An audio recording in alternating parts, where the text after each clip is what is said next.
David era el amado de Dios. Él fue llamado el amado de Dios. Y vamos a ver detalladamente a David y su pecado con Betsabé.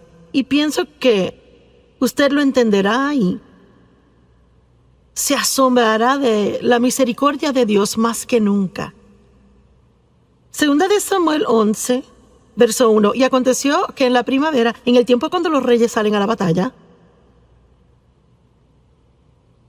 que David envió a Joab y a sus siervos con él y a todos los hombres de guerra de Israel, y destruyeron a los amonitas y sitiaron a Rabá. Pero David se quedó en Jerusalén. Ahora, hay un mensaje solo en esto, pues era el tiempo en que los reyes iban a la batalla, pero David se quedó en casa.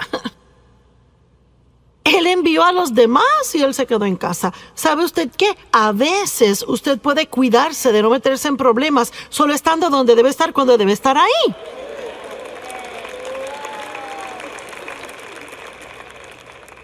Y si debería estar en la iglesia el domingo en la mañana,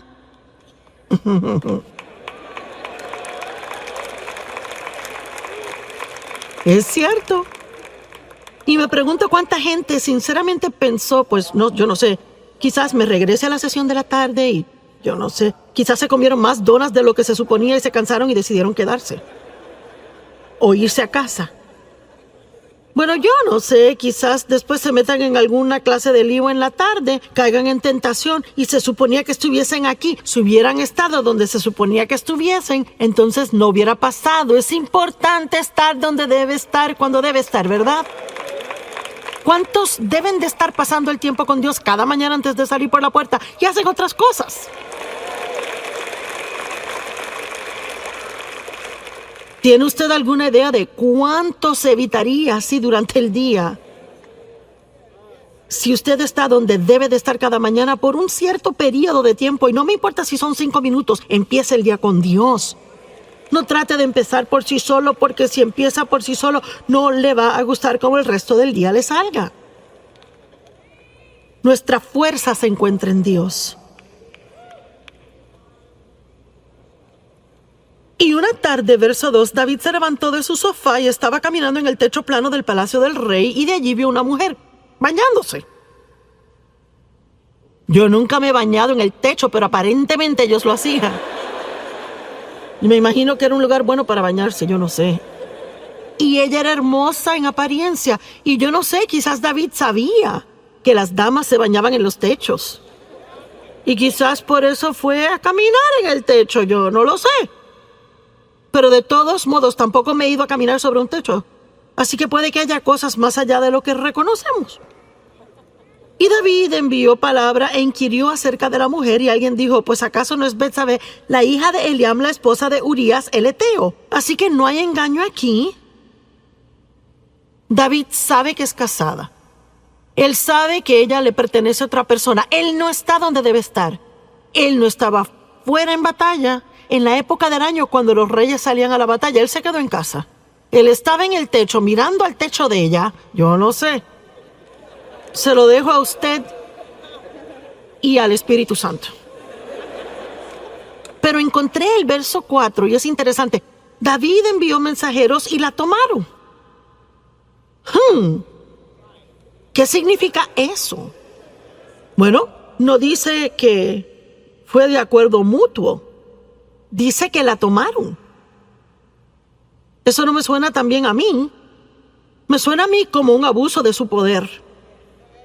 Cuando ella llegó a él, él se acostó con ella, y ella, cuando se purificó de su inmundicia, así que estaban viviendo bajo las leyes de la época, y aparentemente en esta situación, ella como mujer casada, teniendo sexo con él, la hacía ella inmunda, y ella tenía que pasar por ritos de purificación antes de regresar a casa. Bueno, ¿sabe qué? Su pecado siempre le encontrará. La mujer concibió y mandó palabra y dijo, estoy embarazada. Y yo quiero que vean la profundidad de la depravación en que David, el amado de Dios, cae en esta situación. ¿Cuál fue su debilidad? Lujuria. No fue temor. Tampoco ira. fue lujuria. El diablo tienta a diferentes personas en diferentes formas y déjeme decirle algo, tiene que conocerse. Y debe de hacer todo lo que pueda por fortalecerse en áreas donde sea débil. Es cierto. Déjeme decirle,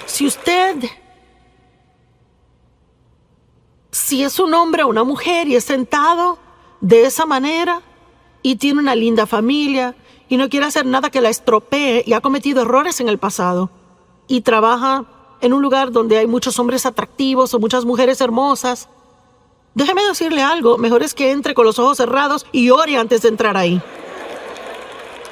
Y no se vaya al cafecito con ellos y no tiene que contarles de los problemas en casa y no tiene que llevarle donas en la mañana. ¡Corra como un loco!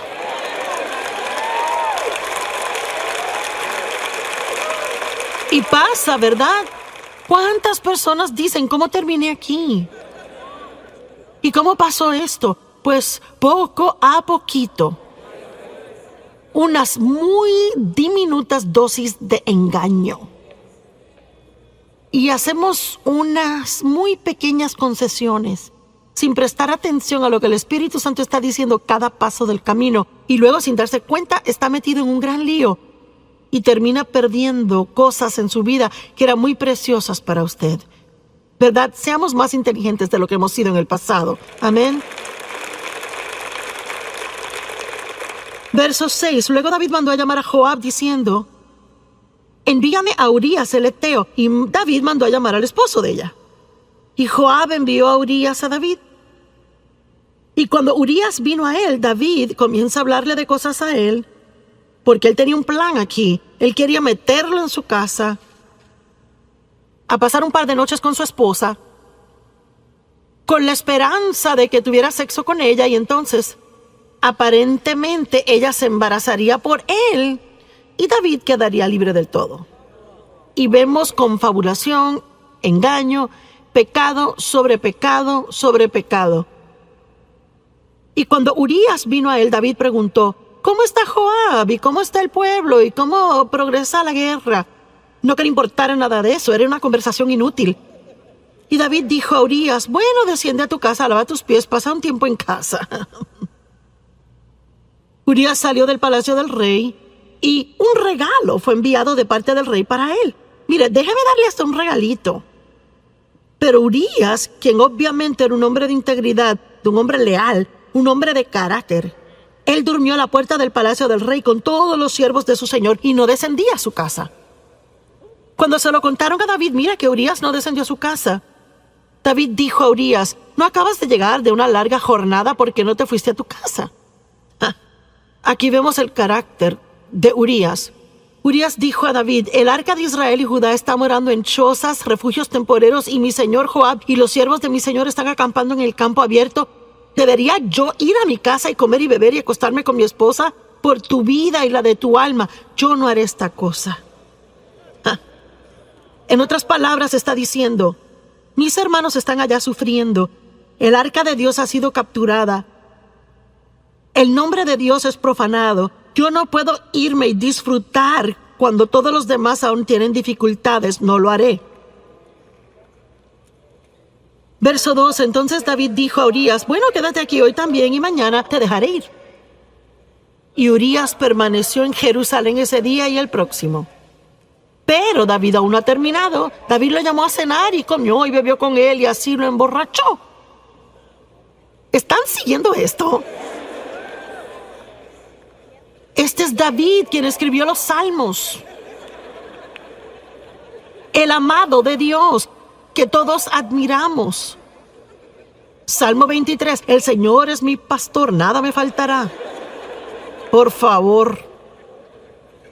Y él comió y bebió con él y emborrachó a Urías, y en la tarde fue y se acostó en su cama con los siervos de su señor, y aún así no descendió a su casa. Oh, le apuesto que David estaba nervioso. Y ya sabe, en ninguna manera estoy degradando a David. Él era un gran hombre de Dios y sabe, si usted es tentado a tomar lo que digo mal y me quiere escribir una carta, ya sabe. Estoy aquí tratando de probar un punto práctico.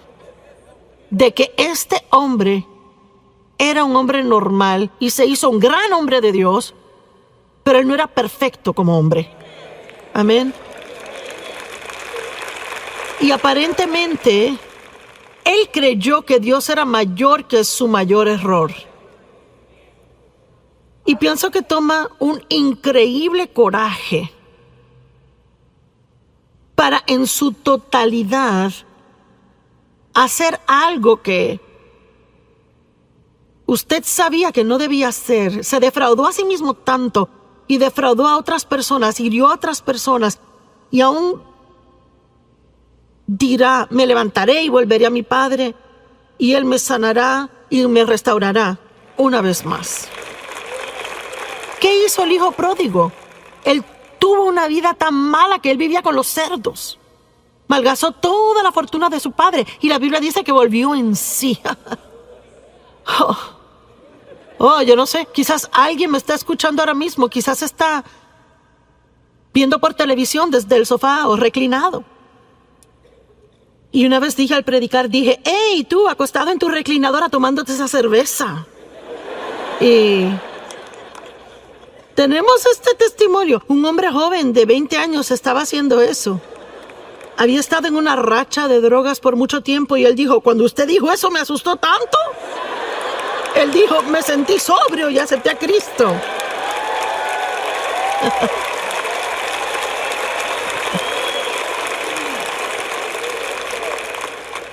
Así que sí, Dios puede parar una conferencia entera como esta solo para hablarle a usted.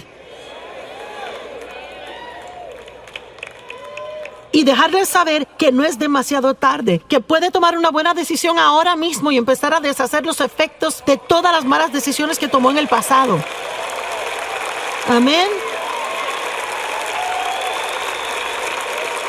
Dios está en el negocio de dar esperanza a otros, no condenarles.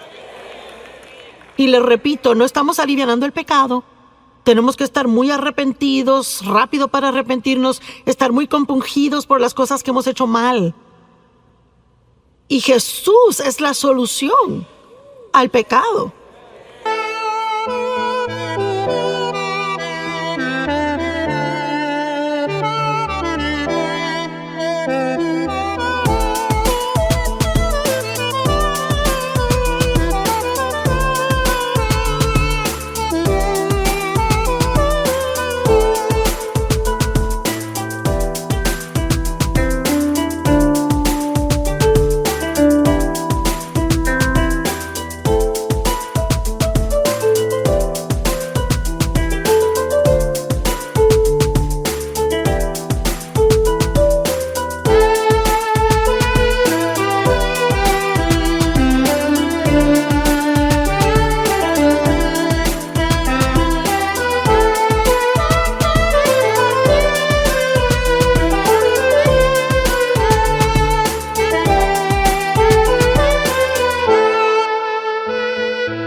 Y lo que no ayuda es quedarnos en el hoyo que nos hemos metido cuando que Dios está ofreciéndonos una salida. Todos los demás le condenarán y hasta tapa le pondrán al pozo donde está, pero Jesús es el único que le sacará.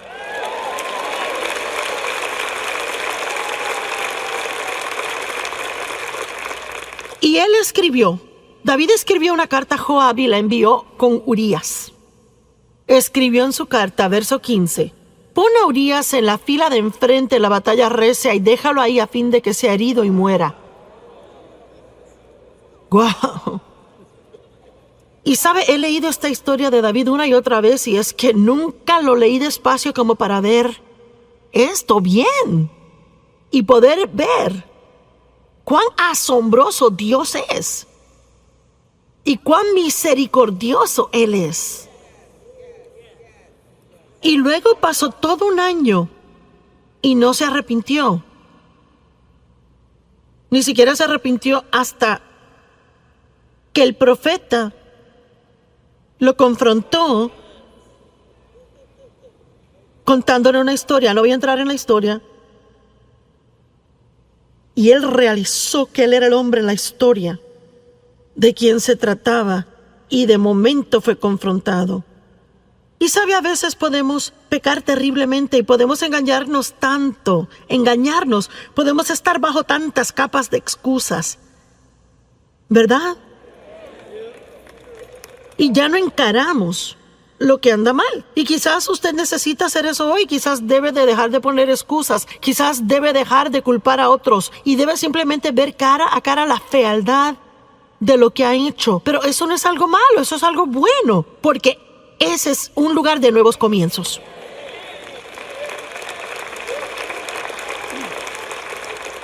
Pero no puede empezar otra vez si no afronta la verdad en donde está. Usted conocerá la verdad y la verdad le hará libre. Usted saldrá del hoyo y se ahorrará la culpabilidad. Bueno, y mire cómo David llegó a ser uno de los grandes héroes de la Biblia. Cuando uno piensa en David, uno no se acuerda de esto. A mí ni me gusta tener que pararme aquí y sacar esto porque me gusta el cuadro que tengo de David aparte de esto. Pero esto muestra cuán asombroso Dios es y espero imparte esperanza a muchas personas que se encuentran en una mala situación y que han creído las mentiras del diablo de que ya es demasiado tarde. Pero hubo consecuencias de ese pecado y no quiero decir que no las hubo. La Biblia actualmente dice que David ya nunca estuvo sin guerra en su casa después de esto. Así que hubo definitivamente consecuencias. Y eso es lo que debemos recordar del pecado. El pecado siempre es perdonado.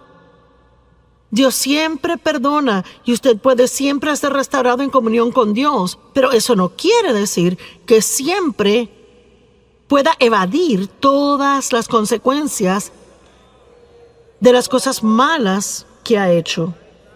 Y honestamente, yo ni sé si deberíamos querer eso tanto. Pienso que a veces deberíamos decir, ¿sabe, Señor, qué? Estoy tan agradecido que me has perdonado y estoy agradecido de que me amas y estoy agradecido de que tengo comunión contigo y que no tengo que sentir culpabilidad. Pero no creo que sea algo malo que tenga estas consecuencias porque quizás me ayudarán a recordar no hacerlo de nuevo en el futuro.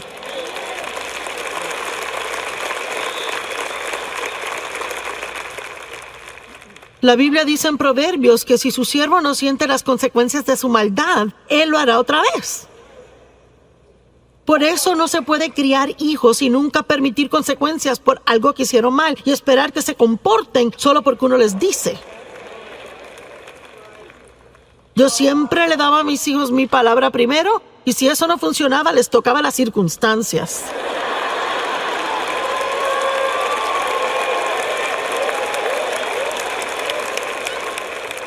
Y déjeme decirle algo, así es que Dios es con nosotros. Siempre nos da su palabra primero, hace todo lo que posiblemente puede para que su palabra esté en nosotros y para estar de acuerdo con Él y para hacer cosas a su manera. Pero si no las hacemos, Él nos ama tanto que toca nuestras circunstancias.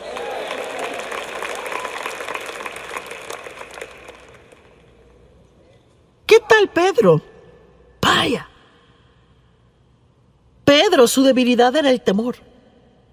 Moisés se enojó. David tuvo lujuria, Pedro temor.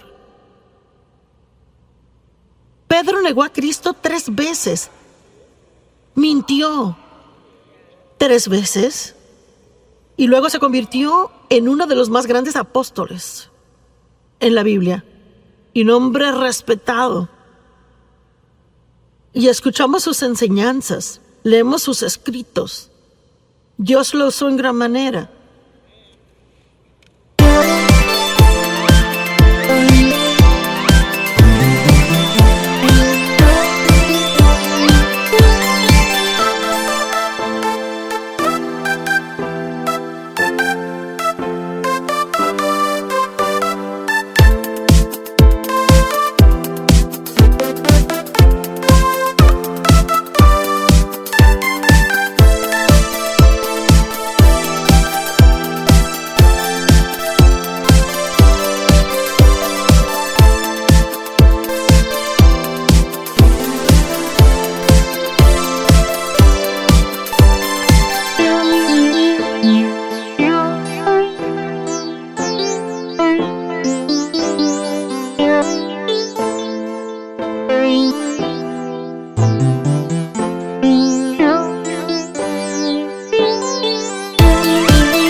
Lucas 22:54. Y le atraparon y llevaron a él trayéndole a la casa del sumo sacerdote, y Pedro le seguía en la distancia. Bueno, esas palabras en la distancia ya nos muestran un problema. Vaya, en cuanto hubo problemas, Pedro se echaba para atrás y seguía con distancia. No quería que nadie supiera que él conocía a Jesús. Hey, usted tiene que ser cuidadoso al estar en el mundo y tratar de seguir a Jesús de lejos. Vamos, hay un mensaje aquí para alguien. Uno va a la iglesia domingo en la mañana y es bien cristiano y cuando está con amigos cristianos. Pero, ¿qué durante la semana en el trabajo? Con sus amigos no cristianos, ¿cómo se comporta cuando está sentado a la...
Vea. O cómo se comporta si se encuentra en la mesa comiendo en medio de un montón de chisme de la oficina. Bueno, yo ni voy a tocar eso, sigo. Usted sabe de lo que hablo, ¿verdad? Entonces podemos comenzar a seguir a Jesús a distancia. No queremos vernos religiosos. Y cuando hicieron un fuego en medio del patio y se sentaron, Pedro se sentó en medio de ellos. Y antes que nada, el Salmo 1 dice, no se siente a descansar y relajarse donde hay mofadores. Tiene que ser cuidadoso con quien se sienta. Entonces una sierva vio a Pedro y dijo, ese hombre andaba con él. Pedro lo negó diciendo, mujer, no le conozco. Mentira número 1. Y un poco después alguien más le vio y dijo, sí, tú eres uno de ellos. Y Pedro dijo, hombre, no soy yo. Mentira número 2. Y después de un intervalo de casi una hora, aún otro insistió diciendo, ciertamente estuvo con él porque es Galileo. Pero Pedro dijo, hombre, yo no sé de qué está hablando. E inmediatamente, mientras estaba hablando, cantó el gallo. Que Jesús ya le había dicho que cantaría y que él le negaría 3 veces. Y Jesús dijo, Pedro, he orado por ti, pero en lugar de decir, oh, gracias Jesús, lo necesito. Yo soy débil y sin tu ayuda me desborono. En lugar de eso, Pedro dijo, yo nunca haría eso. Yo nunca haría eso. Es que yo moriría contigo. Ahora vea, hay muchas cosas en esta historia, pero yo creo que una de las razones por las que Dios dejó que esto pasara es porque Él quería. Pedro tenía que conocerse. Vea, a veces pensamos muy altamente de nosotros mismos y eso...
que lleguemos al destino que Dios tiene y Él se echa para atrás y deja que fracasemos y tenemos que conocernos y realizar cuánto le necesitamos a Él.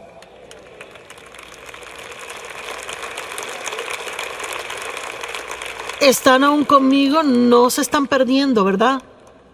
Bueno, aquí tengo 10 minutos más. Presten atención. Y 3 veces Él miente. El gallo cantó. Ahora vea el verso 61. Y el Señor se volteó y miró a Pedro. Hombre, ¿puede imaginarse por un momento esa mirada?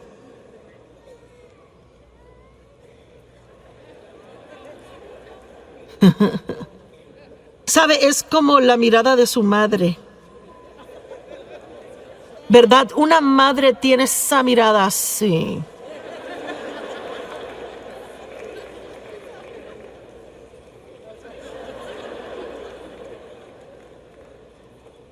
Pero yo no creo que Jesús miró a Pedro con una mirada de ira. Yo pienso que la mirada en sus ojos probablemente era triste, de convicción, pero también amorosa. Y Pedro hizo lo correcto. Él salió y lloró amargamente. ¿Y sabe qué? Él inmediatamente, profundamente se arrepintió por su pecado y por su error. Y es realmente todo lo que Dios busca. No tomamos el pecado livianamente, profundamente nos arrepentimos. Me duele tanto cuando pienso que he defraudado a Dios. Pero soy lo suficientemente inteligente para saber ahora que tengo que caminar y salir del pozo. Yo tengo que brincar por encima de la culpabilidad, porque hay mucho en jaque para yo quedarme en ese hoyo por días. Amén. Hay demasiado que Dios quiere que hagamos. No tenemos que perder su tiempo así, no cuando la sangre de Jesús siempre está disponible para lavarnos una y otra vez.